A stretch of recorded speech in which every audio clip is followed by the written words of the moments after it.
Hello guys, it's Wolfeos here, and I am back with the new campaign trail game. And in the last video, we played as John Adams during the 1796 election. And in this one, I will play as Thomas Jefferson. And, yeah, that's about all there is to it.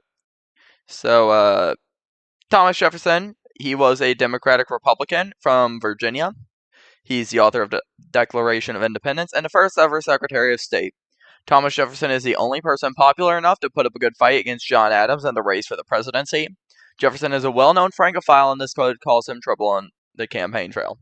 So I covered some of this in the last video, but I don't know if all of you watched it, so I'll probably reiterate. Now, our running mate is Aaron Burr from New York, and yeah, that's who we're hoping becomes vice. As people stumble across the country in your name, what do you want to emphasize in your campaign? So, supporters here to play up my personal involvement in the Revolutionary War and the writing of the Declaration of Independence. It is the only way we can beat Adams' popularity as Washington's vice president. John Adams' weakest targets are his past statements connecting him to monarchism and praise of England. If we want to win this election, we need to be on the offensive. Or we will take the offensive on Adams, but we should focus less on his character and focus more on the differences of opinion on the national bank and tariffs. Adams and I were once good friends. I trust you will run this campaign like mine.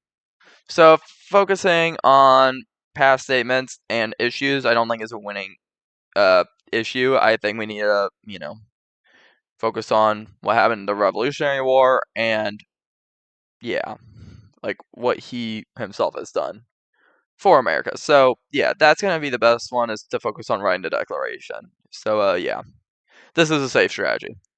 So, Aaron Burr, your running mate and fellow presidential candidate, is the only candidate openly campaigning in this election cycle. How would you like to use Burr to help bring the Democratic-Republican cause to the North? So, Burr should stick to his own campaign. We could do that.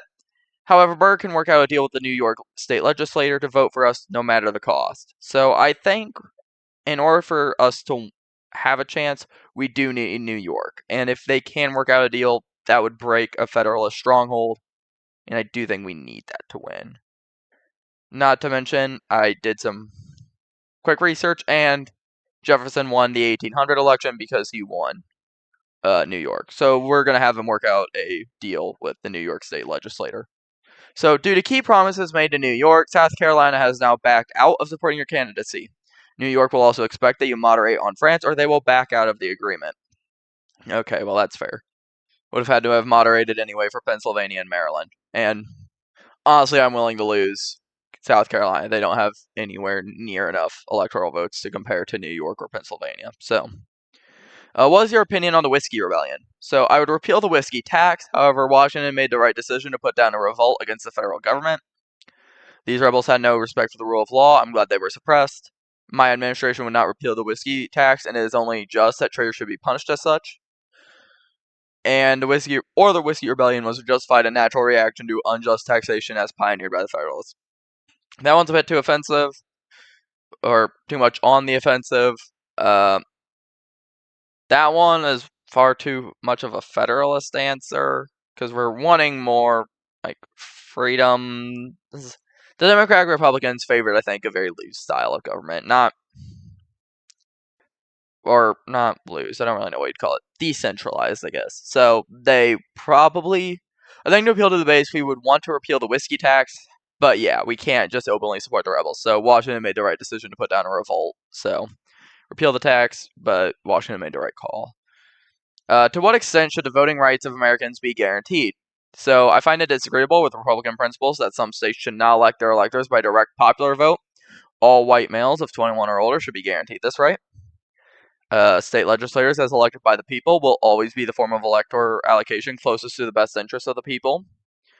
I would not interfere with local voting laws of states, but I would advise all states adopt the system with property-owning white men of age 21 voting and paying a poll tax similar to that of Virginia. Or I will always stand by the idea that this is an issue left to the states. So, the two supporting popular vote, which are the Virginia inspiration and the just direct popular vote, those could work for Democratic Republicans. I think they wanted popular vote, However, I don't really know for sure if it's a popular issue, especially whenever America was this young to start changing stuff. So we might just want to say I will always stand by the idea that this is an issue left to the states, because that would be too federalist. So yeah. Uh, Thomas Paine has attacked Adams, citing comments he made suggesting that Washington be a monarch. The president. Wait. That Washington be a monarch. Okay. And turn the presidency into a hereditary position. How should we use this comment against Adams? We don't want to associate ourselves with a radical like Paine, or this is fairly obvious to me. We need to get local Jeffersonian newspaper columnists to hammer down on this. So I think that would probably work. I think everyone's pretty pro-democracy in America, shockingly enough. So yeah, we're gonna get. There is some truth in not wanting to associate with Paine. However, overall, this strategy should be more effective than not using it. So yeah.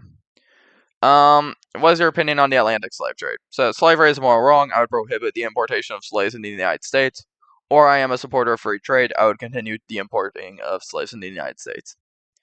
Now, I've played through this once before, and I want to say that the Atlantic slave trade was already on its way out by this point, and they were focusing more on just trading them within the southern states, so I don't particularly think we want to back it. So we'll just say we won't import them. This is an expected position, so yeah. What is your opinion on tariffs? So higher tariffs keep taxes lower and are a good way to fund the federal government. It is not a Democratic-Republican answer, so we're not going with that. Tariffs are a good revenue source, but should always be kept low. Or I prioritize lower tariffs to promote free trade and advocate liquor and poll taxes to generate revenue. Probably don't want to back taxes. You know, it's not all like we fought the American Revolution over that, so we're just going to say they should be kept low. That kind of lost us Maryland, because we want to keep Maryland and Pennsylvania on our side, and so far we've seemed to keep them. So, how do you respond to allegations of being a coward during the Revolutionary War? In France, has a very glaring problem with the Revolutionary War, so that isn't a good idea. But this one, I would hardly call the writing of the Declaration of Independence and the Virginia Constitution cowardly. That one is a very good response, so always good to remind people about this. So what is your opinion on Jay's treaty? So I support Washington's decision. This treaty brought the U.S. away from a war with Britain. I support Jay's treaty because it prevented a war. However, I am not looking to create closer ties to Great Britain. Or I strongly denounce this treaty. Closer ties to Britain are the beginning of a downward spiral to aristocracy, as advocated by John Adams. Now, really, Jay's treaty just kept us neutral, so I'm gonna stay leaning to France just because that is kind of Thomas Jefferson's stance, so we want to stick to that. However, we also need to kind of remain fairly pro-British for the northern states that we've just recently gained. So we're just gonna say, yeah, support the treaty. Not looking to create closer ties, which I think is as best of a moderate answer as we can get. So the French ambassador to America has endorsed Thomas Jefferson for president and U.S. minister to France. James Monroe has suggested a Jefferson presidency would promote good relations between the countries. What do you have to say about this? Cough is not what I have to say about that, but yeah. So we don't want to just say that we'd rather have the United States become a province of France than an independent republic. I don't know how our campaign would continue to live with that. Washington warned us about foreign influence. This was a disgraceful comment on the French ambassador's part, or I agree with Monroe's statement. I'm not quite sure what would warrant as too pro-French. Maryland is indifferent. Pennsylvania is pro-British, and New York is pro-British. So we probably don't want to. We probably just want to denounce foreign influence. That might just be the best option. Good choice. You cannot possibly accept the ambassador's endorsement, but also cannot undermine your support of France. So, in his farewell address, President Washington announced the creation and existence of political parties. The rivalry Jefferson and Adams certainly has created two political parties in America. What do you have to say about this? So, we don't want to disagree with Washington. That is the biggest no in all of politics, especially at this point. So, we're not going to disagree with him there. We're just going to say what we did for John Adams. It's a shame we're turning down factionalism, but I would always put the Republic before political parties. Who should be America's primary trading partner? This answer should be a surprise to nobody. I believe France should be the primary trade and diplomatic ally to the United States. They are the only other free government in the world at the moment. Or Britain, because they're our closest neighbor willing to try and negotiate with us. Now, I want to go pro-British to keep the northern states. However, flip-flopping on political issues, especially with one as serious as the French issue during this election, is a big no. So we're going to have to go with France. So yeah. It doesn't look like the northern states backed out because of it, so we should be fine.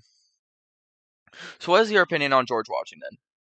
Washington was one of the great men of his age. I wish he would have chosen to run a third term. Under Washington's presidency, we signed Jay's Treaty, caused the Whiskey Rebellion, and created the first national bank. Man, oh, my throat. With all due respect to the man, his presidency painted a bad future for this country. That one, we can't criticize Washington openly, so we're not doing that. George Washington was a respectable and truly good man. Wish him the best in retirement. I've had my disagreements with him, but I respect his instrumental role in the founding of this republic. It was a great pleasure to serve under him. We don't want to admit that we had disagreements with him. We don't want to openly criticize with him, and we should just, congratulate him on his retirement. So, yeah. Distancing your praise of Washington from politics is a good idea. So, how would you respond to attacks from the Adams camp denouncing you as a deist? So, we don't really need to address this question one way or the other. Let's just run our campaign and get our own views out. No, we can't really just let that go. Religion was a big part in early America, so we can't just ignore it. If deism is the charge, I plead guilty. I have followed the teachings of Jesus Christ my whole life, but rejected his divinity. Yeah, we can't just openly back deism either. That is not a popular position. Or these claims are being thrown out at me because of my belief in separation of church and state and freedom of religion. I'm appalled that John Adams would attack these basic principles of our government. Yeah, he was good at that. Whole Alien and Sedition Acts are, still not really still a thing. I don't think they're still in effect. But yeah, no. John Adams did do that, so this wouldn't necessarily be the first time he would attack a basic principle. So yeah, we're just gonna, do that one. Do you believe the actions of the French revolutionaries are justified? I disavow the violence in France. How can France be called an ally when they murder their own people? Nope, do anti-France. There was violence in France just as there was violence during our own revolution. I support the actions of the French revolutionaries entirely. Can't do that one either. That one's way too pro-France, especially to pro-radical French. So, can't back that. Or, I support France, but I'm disgusted and unhappy with the dubbed Reign of Terror. Sorry, my throat, or not throat, my voice is giving out. Ugh, that's annoying. But yeah, we're gonna, back France, but disavow Reign of Terror, which is a good compromise. So, what's your opinion on the First National Bank? I have very little respect for Alexander Hamilton, although I concede his nation not his nation. Yes, Alexander Hamilton had a nation within the United States. Definitely. That's a joke. That's a joke. He never had anything like that. But yeah, he did create a national bank. So we can concede that the national bank helped save the nation, while saying we had a little respect for him. That doesn't seem to be a very Democratic-Republican position. We can't just say we outright support it and not criticize them, so we can't do that one either. I think we're just going to have to disavow it. That seems like a Democratic-Republican position. So, yeah, we don't particularly lose popularity for that either. What do you think of John Adams as a person? John Adams and I were friends for a very long time. I hold him in high regard. Our divide is political. Though once friends with Adams' recent statements about monarchism in Britain, I see little hope for personal friendship between us. No, we're going to keep the friendship, so yeah. The country dislikes partisanship right now, so yeah, that was a good thing anyway. How much would you like to attack Thomas Pinckney in the race? I will attack Pinckney like I attack Adams. That is an okay option. Or Pinckney is a favorite in South Carolina. I'd rather not offend their state legislators by attacking them. Yeah, we're not going to win it back, but politically, I don't gain anything from attacking him, so we're just going to leave it be. Though apparently Maryland and Pennsylvania would have preferred if I did.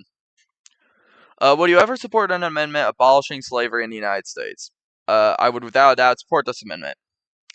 Ah, yes. With most of our base being in the South, I'm sure that would benefit us spectacularly. Perhaps if slave owners were compensated and emancipation was gradual with former slaves returning to Africa, perhaps. Or, of course, not. We don't want to lose the North. And, yeah, I don't think anyone really. This is just a way of just not answering the question, because a lot of these don't.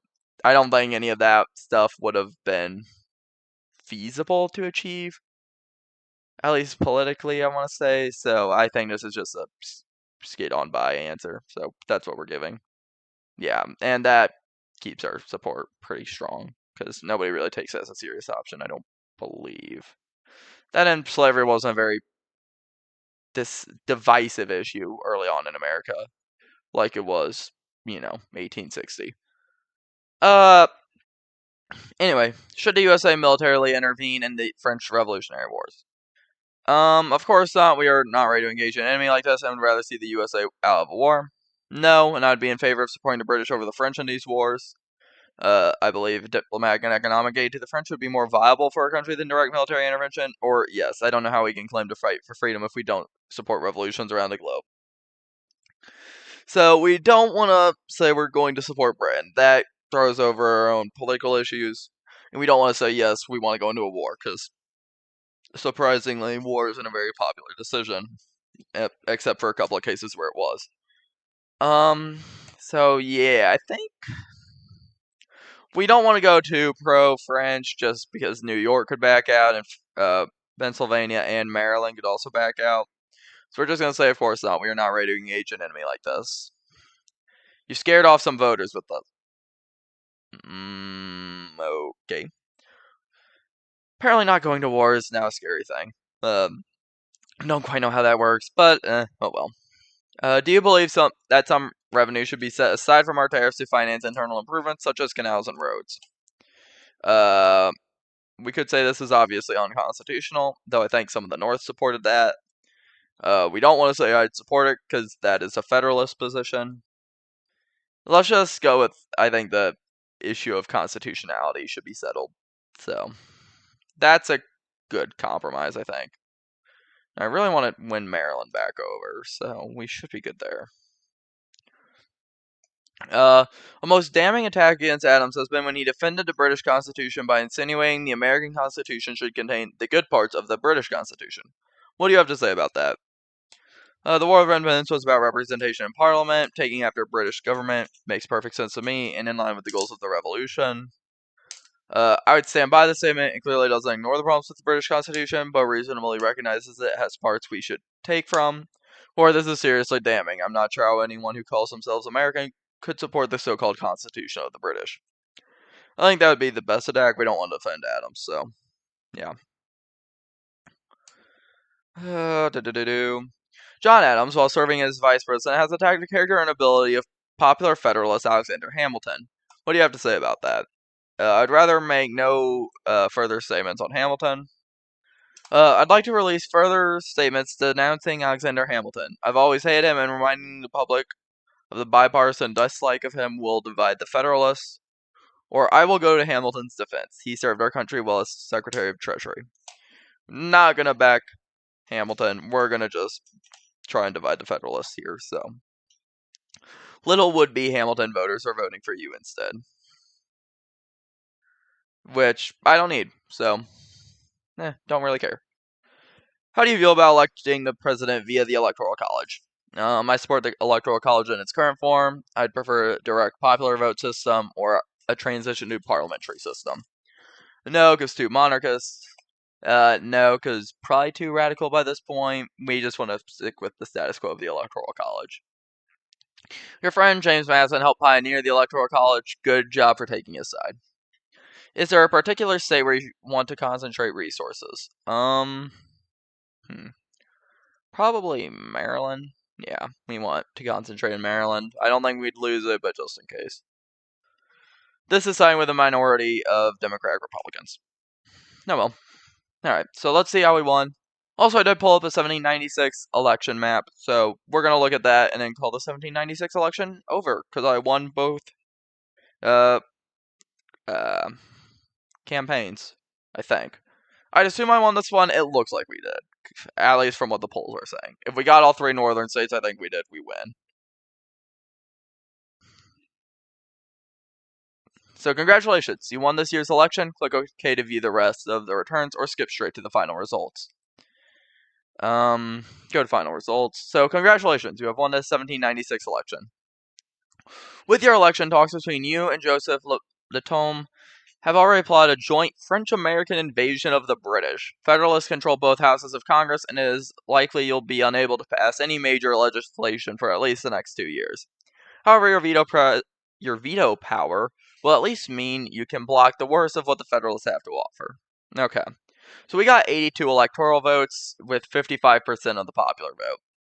So that's what we got whenever we ran as Jefferson. And whenever we ran as Adams, I believe we had New York and Pennsylvania and Maryland. Because those are the only real 3 states that matter. We didn't take Virginia, sadly. But yeah, 1796 actual election map. So come to find out, Adams did not win Pennsylvania, but he did have New York and Maryland, which granted him enough electoral votes to win the election by 1 electoral vote. So yeah, we actually did better than Adams historically whenever we ran as Adams, and we did a lot better than Jefferson historically when we ran as Jefferson, because we actually took Maryland and New York. So we actually improved on both candidates whenever we ran. So I'm going to consider this election a success for this playlist, which is going to be rare because I actually kind of suck at this game. But yeah. Anyways, I don't really know what would have happened had Jefferson actually won this election. If I had to bet, it probably wouldn't have been it wouldn't have been much more different than his actual presidency whenever he won in 1800. And so far they haven't released a election trail for that one. I hope they do. But basically, whenever Jefferson won the presidency there, he just bought the Louisiana Purchase. And honestly, other than that, I wouldn't say he really did much. He was an okay president. I would definitely say he was better than Adams. He was definitely better than Adams. So yeah, probably nothing as eventful as they make it out to be here would have happened. I'm sure we probably would have backed the French, and I don't think the quasi war that happened under Adams and the XYZ affair would have happened, because France kind of supported Jefferson. So yeah, I don't think there would have been as many diplomatic issues with Jefferson as president, but I don't think we ever would have joined into the French Revolutionary Wars. But yeah, so I'll post some information down below in the description about Thomas Jefferson's presidency and what I know about it. I'm not really going to do much research just because I don't really feel like needing to cite everything and give research. And then the same thing goes for John Adams in his video. In his video, I'm going to put a description of what he was like in his presidency. I know I kind of had a muddled opinion of him, or kind of just... I try to stay fairly unbiased, so... Yeah, John Adams is just weird because Alien and Sedition Acts were a horrid piece of legislation for democracy, because it basically prevented free speech and just allowed the president to get rid of any opposition.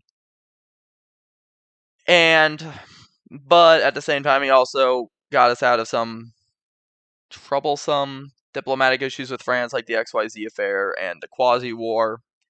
I don't really think those were necessarily caused by him, and he did get us out of them, so I do think he did an okay diplomatically. But yeah, domestically, not a very good president. But that's kind of my opinion on Adams. I know I kind of was unclear on what I was saying in the last video. But anyway, yeah, all the information about these two and their presidencies will be in the descriptions, or at least what I know. So if you guys enjoyed, like and subscribe. If you didn't, comment down below, I can do better. And I will talk to you guys in the next video.